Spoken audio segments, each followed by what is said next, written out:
सबसे बड़ा काफिर जो जमीन पर कभी जिंदा रहा वही अकेला था, जो हजरत नूह अलैहिस्सलाम के तूफान से बच गया था। और ये काफिर था नबी अल्लाह आदम अलैहिस्सलाम का पोता। ये दुनिया में पैदा होने वाला सबसे बड़ा अजूबा और अजीम कद का इंसान था। उसकी ताकत और कद्र ओ कामत का अंदाजा लगाने के लिए सोचो, जब उसे भूख लगती थी तो समंदर से हाथों से व्हेल मछली पकड़ लेता था, उसे आसमान की तरफ उठा देता, धूप की गर्मी से उसे सेंक कर खा जाता, और जब प्यास लगती तो बादलों को रोक लेता और उनसे पानी पी लेता। उसके लिए जिंदगी बहुत आसान थी। वो जमीन पर जाबिर और फसाद करने वाला था। इल्म की किताबों में जिक्र है कि वो 3000 साल तक जिंदा रहा। जब हजरत नूह अलैहिस्सलाम का तूफान आया तो उस बड़े काफिर औज इब्न उनुक ने हजरत नूह से दरख्वास्त की कि उसे भी कश्ती पर सवार कर लें, लेकिन हजरत नूह ने साफ इनकार कर दिया और फरमाया कि मुझे अल्लाह से इसका हुक्म नहीं मिला। जब पानी ने सारी जमीन को ढक लिया तब भी उस अजीब कद वाले शख्स के घुटनों तक ही पानी पहुंच पाया। फिर हजरत मूसा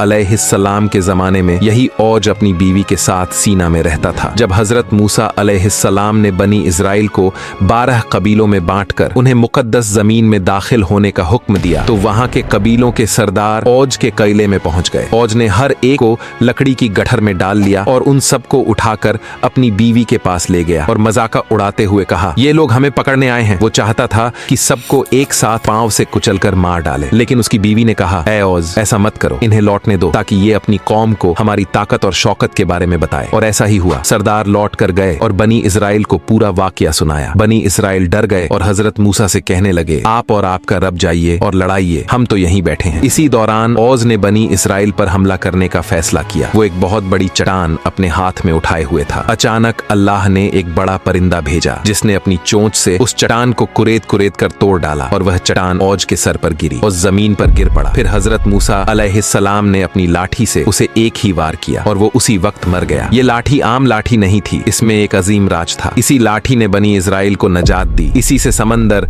2 हिस्सों में बट गया और इसी ने फिरौन और उसकी कौम को हैरान कर दिया जब वो बड़े अजगर में बदल गई थी। यारो, कमेंट्स में लिखो, ला इलाहा इल्लल्लाह। ये तुम्हारे लिए क़यामत के दिन गवाही देगा। यही है इस कहानी का नूर।